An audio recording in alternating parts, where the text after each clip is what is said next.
Download the RotoWorld app to receive breaking player news all season long. Stay ahead of the competition by favoriting players on your roster and get the latest injury updates, player news, plus much more delivered right to your phone. It's available in the App Store today. And it's free. And it's free. It's free. It's totally free. That means you pay no money for it. Right. Totally free. Let's talk Sunday Scaries, and let's start off with the man who was shut down by this man.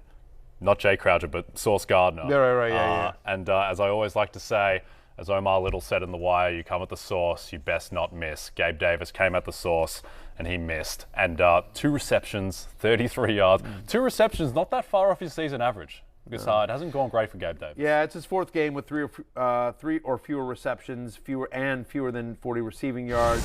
He's had only 1 game this year with a target share above 17%.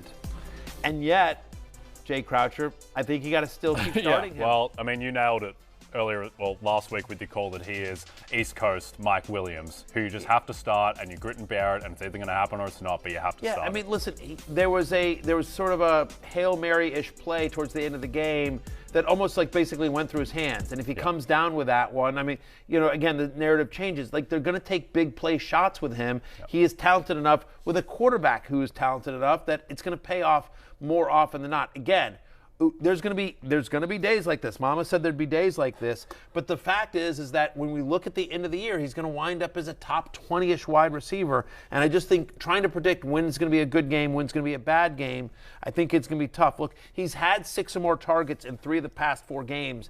And if you're telling me here's a talented young wide receiver who's shown a propensity to score touchdowns, who's getting 6 or more targets from Josh freaking Allen, more often than not, that's going to work out for you. So I'm still sticking by Gabriel Davis. They play the Vikings next. They're at home against the Vikings. Then they're home against Cleveland. Then they play the Lions on Thanksgiving as well. You like that matchup.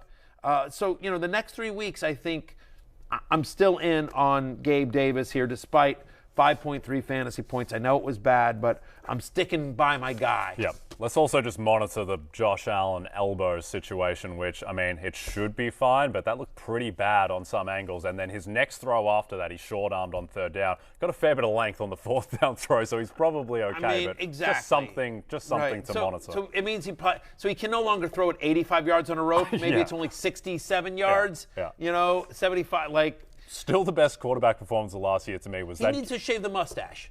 Yeah, that's the problem. Right. I honestly think there's something about the mustache. It's the same with Rodgers' haircut, the Jake Gyllenhaal prisoner's haircut. I'm telling you, 1,000%. Like, what are we doing, guys? Yeah. Right? I mean, someone do a study on Josh Herbert with the frizzy hair and Josh Herbert with a buzz cut. Like, again, what are we doing, guys? Don't mess with your hair. Take it from somebody who understands what happens. Every hair is precious. Yes. Take it from me. Hair every hair is precious. Yeah. Good games from Devin Singletary are pretty precious at the moment as well. He has not done much in that supposedly explosive offense that did very little against the Jets. Yeah, that was tough. The problem is that Singletary's probably more in flex territory now for me. Nyheim Hines got a little bit of work in this one. We expect his usage to increase as well. 73% of the snaps are higher now in 5 of the past 6 games, right? I mean, Hines only played 4 snaps. We expect, obviously, that usage to increase there. And so he has had 8 or more yards from scrimmage in 4 of the past 6. But give credit where credit's due. Again, the Jets are a good run defense. They're just a good defense overall. They're just a good defense overall. Yep. So Singletary... who's running back 29 in points per game so far this season. He's had just only 1 game with over 15 fantasy points. He's had single-digit fantasy points 3 of the last 4. Again, he's, running back 29 points per game, that's about right. He's a flex. That's what he is. He's a flex, and ideally in your flex, you're using a wide receiver. But in bye weeks, in right scenarios, I think you can use him more. Minnesota, their next opponent, has a very good run defense, but you can attack them you can attack them through the passing with your running backs, and whether that'll be Singletary or Hines remains to be seen. But yeah, he's a flex. I project him to get better the rest of the way just because every single season Josh Allen's passing yards fall off a cliff as it gets colder in Buffalo, as you'd expect, so they should be running the ball more. Let's jump into a couple of Indianapolis Colts. Now, the Indianapolis Colts franchise could just be the rundown item on Sunday Scaries as they let go of Frank Reich after getting embarrassed in New England. Mac Jones didn't even have to do anything. But let's talk about Michael Pittman first. I'm gonna read this. So my friend Rich Rebar on Twitter, at Lord Reeves, always does a great job, and he tweeted this out. I'm gonna read this tweet verbatim. The Colts averaged 2.02 yards per offensive play yesterday. That's the worst in an NFL game this season.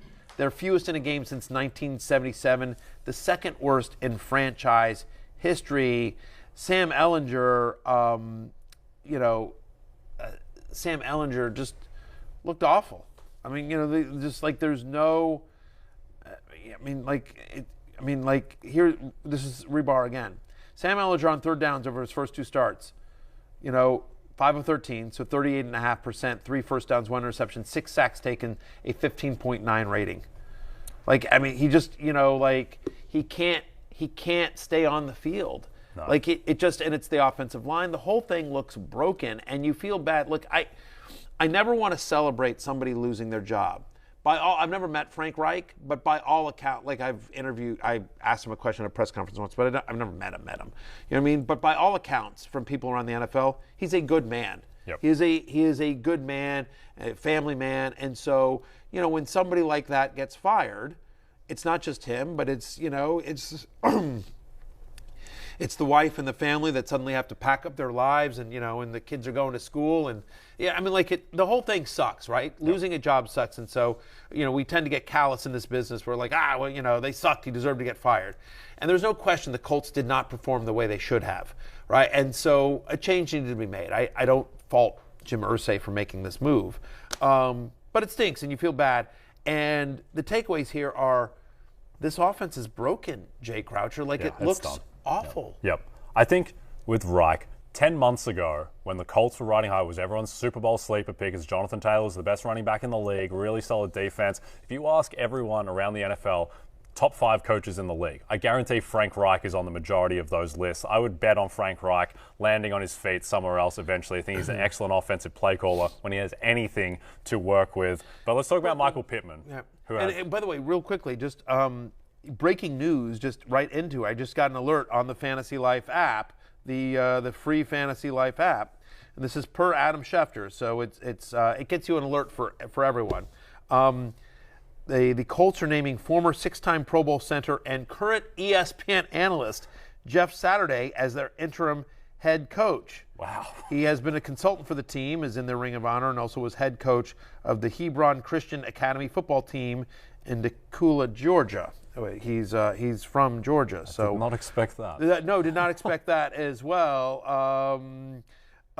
Let's see. And Field, but anyway, I don't believe he has head coaching experience at the NFL or college level. Be interested. He's a great guy. I know him from my time at ESPN. He's an awesome dude. Yeah. Love Jeff Saturday. But the idea, we have no idea what this offense will look like.